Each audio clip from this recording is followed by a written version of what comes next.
We're going to start today with a question from Adam.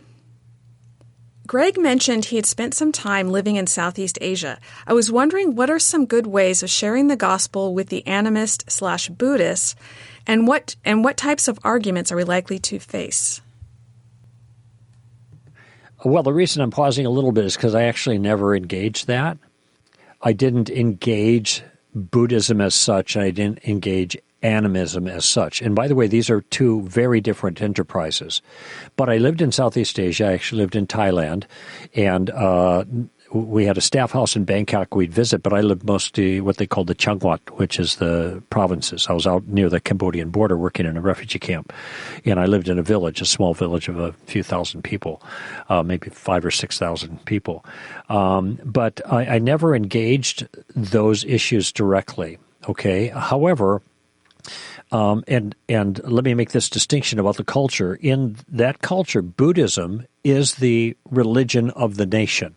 Okay, it is the official religion of the country. They have religious freedom, but that is the king is the guardian of Buddhism in that nation. So even though there is a monarchy and it's separate from the government proper, but still there's a lot of loyalty regarding the king and respect, obviously, and the king is the guardian of Buddhism. Now, though Buddhism is the official, in a certain sense, religion of the country, it is not the visceral religion of the people. In other words, the religion that really drives them is animism.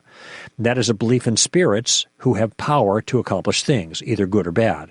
And so in animism, what one does is goes through exercises or adopts certain fetishes that are meant to manage the spirit. So the Cambodian kids, this is true in Cambodia as well as in Thailand, but the Khmer kids would wear keys. They get a lost key and they'd wear it around their neck. Their parents would put it on a string and they wear it around their neck, or they'd put a red string around their wrist. What's that? Or tattoos. And these were spirit fetishes. These were attempts to fool spirits or keep spirits away. All Thai children had nicknames. So they had long names that were hard to pronounce. That was their official name, but they were given nicknames like Gop, which would be a frog, or Nit, which is little, or Nit Noi, little bit. They're diminutive. And the idea was, if you give your child a name that makes the child look unattractive to the spirits won't mess with your child. So you have all of these things interlaced into the day-to-day culture that are really animistic. And that's the heart, I think, that really drives the people. So there's a mixture of two different religions, animism and Buddhism, neither, by the way, which are theistic. So when people say, well, all religion, deals with God and God loves everybody and blah, blah, this is not the case. Animism has no interest in God, and neither does Buddhism. Buddhism is a non-theistic religion. In any event, what I know about dealing with animists is that I had friends that had been missionaries for multiple generations, the Morris family, up in what's called the Golden Triangle. It's where far north of Thailand, where you have Burma and Thailand and Laos all coming together, and that's the triangle. You've got all three countries kind of meeting close, and then China is just north of it. And these are all animistic tribal peoples. And so they're working with the tribals, so they have to deal with the animism. And one of the ways that they dealt with it is to demonstrate that the Holy Spirit is more powerful than the evil spirits, than the unholy spirits. And so and there were different ways that they would accomplish that. But they would also preach the gospel. Okay? And so what they were doing is preaching the gospel as an alternative view to their view, which good news provided the liberation from the spiritual forces that they were trying to manipulate to keep them at bay. Okay? And so they were speaking the gospel directly in the context of that animistic worldview. Now, so that's I mean, that's very general the way that was done. And now when you talk about Buddhists, I have no interaction with Buddhists, so I have no sense about what works best with them. There is a sense, obviously, in every single case, offering the Christian view of reality. In its basic sense, the evil of man, here's why you see all this evil. Why is there suffering? There's suffering because the world's broken. And Buddhism is about suffering. Some people say, well, religion is all about loving one another. Well, Christianity is not about loving one another. Christianity is about forgiveness when we don't love. Islam is not about loving one another. It's about submission to Allah. Buddhism isn't about loving. It's about suffering and avoiding suffering. See, you just go right down the list. People just romanticize religion when it turns out animism isn't about love. It's about controlling spirits. And so in any of these systems, though, what we communicate is, contrary and opposed to that system, is this is the way the world actually is. And if you are trying to deal with suffering, you need to understand what causes suffering. Now, Buddhism says desire causes suffering and unmet needs, so we have to, we have to desire not to desire kind of thing, which creates its own problems, it seems to me. And but the message we have is that's not the solution. The solution is forgiveness and the new birth and resurrection. And so we contrast the gospel with the false understanding of reality and let the gospel do its work. I love that, Greg. I didn't know what you were going to say. I don't really know much about animism or Buddhism, but it struck me as you were talking that one thing you can do with any system of thought is look for the part that is most different from the gospel. So you mentioned, Greg, the idea of being enslaved to these superstitious rituals and things and highlighting how the gospel frees you from that. It was funny. There's the story about where Jesus heals or he exorcises the legion of demons from the guy.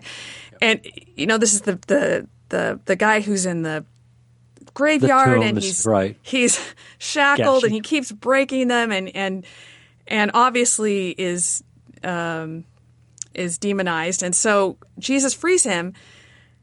And then what do the people do? The people tell him to leave. I know. And I never understood this, but when I read Peace Child, it became clear to me that Don Richardson.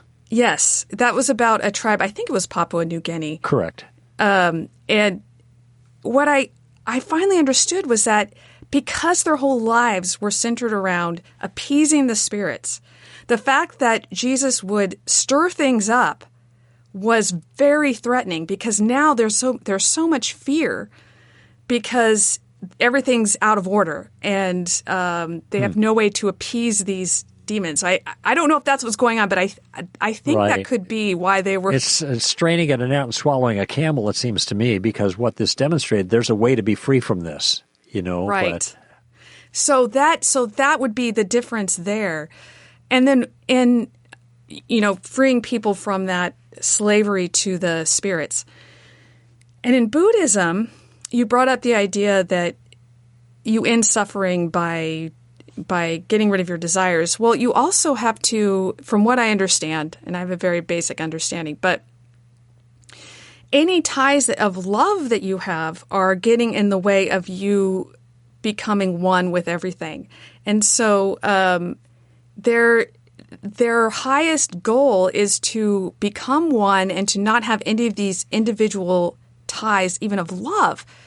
So the idea of individual love and the Trinity and the love within the Trinity, this might be a place where you can find the biggest difference between Christianity and Buddhism, and the goal of either being with God still as yourself, as separate beings, but with love between you, as opposed to becoming one with the universe where there's no individuals and there's no desires at all.